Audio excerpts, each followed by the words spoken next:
Hello friends, welcome to my YouTube channel. आज की video काफ़ी इंपॉर्टेंट रहने वाली है क्योंकि वीडियो में हम बात करेंगे एक और नई वैकेंसी की। जी हाँ, मध्य प्रदेश में पैरामेडिकल स्टाफ की एक और नई वैकेंसी आ चुकी है। कौन कौन सी पोस्ट इस वैकेंसी के अंतर्गत रहने वाली हैं, अप्लाई आप कैसे करेंगे, सैलरी क्या मिलेगी, सिलेक्शन प्रोसेस क्या है, सारी जानकारी वीडियो में हम कवर करेंगे। तो वीडियो पूरी देखिएगा तभी आपको सही से समझ में आएगा। तो फ्रेंड्स चलिए वीडियो स्टार्ट करते हैं और लिए चलते हैं ऑफिशियल नोटिफिकेशन पर। ये जो नोटिफिकेशन आप देख रहे हैं 7/9/2022 को कार्यालय अधिष्ठाता शासकीय चिकित्सा महाविद्यालय दतिया मध्य प्रदेश से रिलीज़ हुआ है। पैरामेडिकल स्टाफ की वैकेंसी के लिए विज्ञापन जारी किया गया है।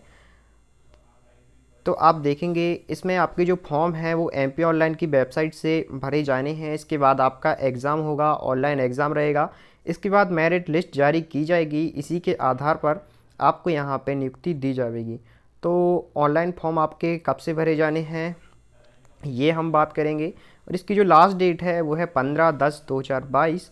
एमपी ऑनलाइन की वेबसाइट से आपके फॉर्म भरे जाने हैं। और यहाँ पे एक इम्पोर्टेंट न्यूज़ मेंशन है, इसे हम देख लेते हैं। उल्लेखित सभी विज्ञप्तियों पर किए गए आवेदनों को निरस्त किया जाता है एवं पूर्व में दी गई आवेदन राशि को वापस करने की प्रक्रिया विभागीय समिति स्तर पर प्रचलन में, जिसकी सूचना वेबसाइट के माध्यम से जारी की जा चुकी है। नवीन विज्ञप्ति पर सभी आवेदनकर्ताओं को पुनः आवेदन पर कर विज्ञप्ति में दर्शाए गए शुल्क का भुगतान किया जाना आवश्यक है। तो इसके पहले जितने भी नोटिफिकेशन आए हैं दतिया मेडिकल कॉलेज से वो सब यहाँ पे निरस्त किए गए हैं। ये फिर से नोटिफिकेशन रिलीज़ किया गया है पैरामेडिकल स्टाफ की वैकेंसी के लिए। जैसा कि आप सभी को पता है दतिया मेडिकल कॉलेज से काफ़ी सारे नोटिफिकेशन आ चुके हैं एक ही भर्ती के लिए। कुछ पहले आपसे ऑनलाइन फॉर्म भराए गए, फिर ऑफलाइन फॉर्म भराए गए, आवेदन शुल्क आपने जमा किया। तो यहाँ पे पहले नोटिफिकेशन आ चुका था शुल्क वापसी के लिए, तो इस बार आपको शुल्क लगने वाला है। ये नया नोटिफिकेशन है, नई भर्ती है, तो इसमें आपको पेमेंट करना होगा। पहले आपने अगर पेमेंट किया है तो उसे निरस्त कर दिया गया है। पैरामेडिकल स्टाफ की कुल 130 पोस्टें यहाँ पर रहने वाली हैं। पहली जो पोस्ट है वो है स्पीच थेरेपिस्ट की, 2 पोस्टें यहाँ पर रिक्त हैं। इसके बाद फिजियोथेरेपिस्ट की 2 पोस्टें रहेंगी। रेडियोग्राफर टेक्नीशियन की 6 पोस्टें यहाँ पर रहने वाली हैं, जिसमें से जनरल कैटेगरी के कैंडिडेट के लिए 3 पोस्टें रहेंगी, 1 पोस्ट रहेगी ओबीसी के लिए, 1 पोस्ट रहेगी अनुसूचित जनजाति के लिए और 1 पोस्ट यहाँ पे अनुसूचित जाति के लिए रिजर्व रहने वाली है। डेंटल टेक्नीशियन की अगली पोस्ट है, 4 पोस्टें रिक्त हैं। डार्क रूम असिस्टेंट की 3 पोस्टें यहाँ पर रिक्त रहने वाली हैं। TV and chest disease health visitor की पोस्ट पर 2 पोस्टें रहेंगी। लैब अटेंडेंट की 29 पोस्टें यहाँ पे खाली हैं। फार्मासिस्ट ग्रेड 2 की 19 पोस्टें हैं। प्रोस्थेटिक एवं ऑर्थोटिक टेक्नीशियन की 2 पोस्टें यहाँ पे हैं। ईसीजी टेक्नीशियन की 3 पोस्टें हैं। ऑक्यूपेशनल थेरेपिस्ट की 2 पोस्टें हैं। डिसेक्शन हॉल अटेंडेंट की 4 पोस्टें हैं। टेक्नीशियन असिस्टेंट की 21 पोस्टें रहेंगी। टेक्नीशियन की 26 पोस्टें यहाँ पे रहेंगी। क्लिनिकल साइकोलॉजिस्ट की 2 पोस्टें रहेंगी।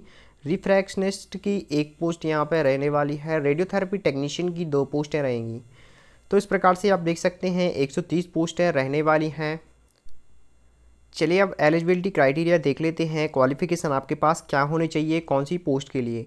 पहली जो पोस्ट है वो स्पीच थेरेपिस्ट की है। 5200 से 20,000 रुपये आपको यहाँ पे सैलरी मिलेगी। 2800 रुपये ग्रेड पे रहने वाला है। पीसीबी से 12th होना चाहिए। स्पीच थेरेपिस्ट का आपके पास डिग्री, डिप्लोमा या सर्टिफिकेट होना अनिवार्य है। और भारतीय पुनर्वास परिषद का जीवित पंजीयन आपके पास होना चाहिए। फिजियोथेरेपिस्ट की पोस्ट पर 9,300 से 34,800 आपका सैलरी रहेगा। 4,200 रुपये आपका ग्रेड पे रहेगा। फिजियोथेरेपिस्ट की आपके पास स्नातकोत्तर उपाधि होना चाहिए। पैरामेडिकल काउंसिल में आपका जीवित पंजीयन होना चाहिए। रेडियोग्राफर टेक्नीशियन की पोस्ट पर 5200 से 20,200 आपका सैलरी रहेगा। 2800 ग्रेड पे रहेगा। पीसीबी से आपका 12th होना चाहिए। डिग्री, डिप्लोमा या सर्टिफिकेट आपके पास होना अनिवार्य है। पैरामेडिकल काउंसिल में जीवित पंजीयन होना चाहिए। डेंटल टेक्नीशियन के लिए आपको संबंधित विषय से डिप्लोमा अनिवार्य है। डार्क रूम असिस्टेंट के लिए आपके पास पीसीबी से 12th होना चाहिए। एक्सरे टेक्नीशियन के 1 वर्ष का सर्टिफिकेट होना चाहिए। पैरामेडिकल काउंसिल में जीवित पंजीयन होना चाहिए। इसी प्रकार आप देखेंगे TV and chest disease health visitor की पोस्ट पर 5200 से 20,200 सैलरी रहेगा। 2400 ग्रेड पे रहेगा। भारत सरकार के RNTCP कार्यक्रम के मापदंडों के अनुसार निर्धारित योग्यता अनुभव आपके पास रहना चाहिए। स्नातक अथवा 12th तथा MPWLHV ANM हेल्थ वर्कर का कार्यानुभव या हेल्थ एजुकेशन में उच्च शिक्षा अथवा TV and chest disease health visitor पाठ्यक्रम मान्यता प्राप्त से डिग्री, डिप्लोमा और कंप्यूटर संचालन पाठ्यक्रम प्रमाण पत्र न्यूनतम 2 माह का। आपके पास होना चाहिए। लैब अटेंडेंट की पोस्ट पे 4,400 से सैलरी रहेगा 7,440 तक। 1,300 रुपये ग्रेड पे रहेगा। पीसीबी से आपके पास 12th होना चाहिए। फार्मासिस्ट ग्रेड 2 पे आपको 5200 से 20,200 सैलरी रहेगा। 2400 ग्रेड पे रहेगा। आपके पास फार्मेसी का डिग्री डिप्लोमा होना चाहिए। प्रोस्थेटिक एवं आर्थोटिक टेक्नीशियन का आपके पास डिप्लोमा होना चाहिए। ईसीजी टेक्नीशियन का सर्टिफिकेट होना चाहिए, तभी आप एलिजिबल है। ऑक्यूपेशनल थेरेपिस्ट के लिए भी आपके पास डिग्री होना चाहिए। डिसेक्शन हॉल अटेंडेंट की पोस्ट पे आप अप्लाई कर सकते हैं अगर आप 12th पास आउट हैं। पीसीबी से 12th यहाँ पे मांगा जा रहा है। टेक्नीशियन असिस्टेंट में आपके पास संबंधित विषय में डिग्री डिप्लोमा या सर्टिफिकेट होना चाहिए। टेक्नीशियन की आपके पास डिग्री डिप्लोमा या सर्टिफिकेट होना चाहिए, तभी आप अप्लाई कर पाएंगे। क्लिनिकल साइकोलॉजिस्ट में आपको 9,300 सैलरी मिलेगा। 9,300 से 34,800 3200 ग्रेड पे रहेगा। मान्यता प्राप्त विश्वविद्यालय से मनोविज्ञान में न्यूनतम द्वितीय श्रेणी में स्नातकोत्तर उपाधि आपके पास होना चाहिए।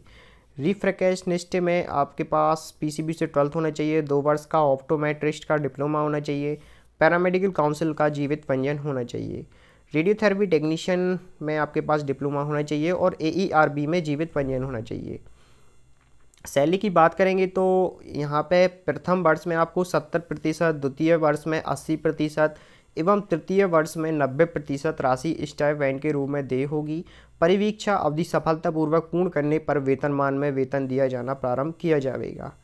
इसके बाद यहाँ पे आयु सीमा की बात करेंगे तो जनरल कैटेगरी के कैंडिडेट के लिए 18 से 40 है और OBC SC ST कैटेगरी के कैंडिडेट के लिए 18 से 45 वर्ष यहाँ पे आयु रहने वाली है।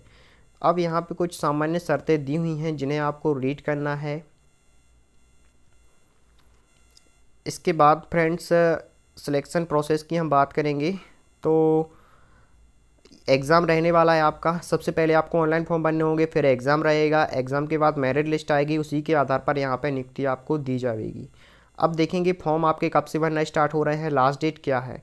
तो आवेदन प्रारंभ होने की जो तिथि है वो 16/9/2022 है। लास्ट डेट है 15/10/2022। 1 महीने का आपको टाइम दिया जा रहा है। अगर फिर भी आपके फॉर्म में कोई त्रुटि हो जाती है तो 3 दिन का टाइम मिलेगा, 13 से 16 तक का, तो आप इसमें अपनी त्रुटि सुधार सकते हैं। अब आवेदन शुल्क की हम बात करते हैं तो जनरल कैटेगरी के जो भी कैंडिडेट हैं उनको 1400 रुपये का पेमेंट करना होगा। जो भी OBC या EWS कैटेगरी के कैंडिडेट हैं उनको 1200 रुपये का पेमेंट यहाँ पे करना होगा और SC ST के लिए 1000 रुपये। आवेदन कैसे करना है तो MP ऑनलाइन की ऑफिशियल वेबसाइट से आपको इसका फॉर्म भरना है।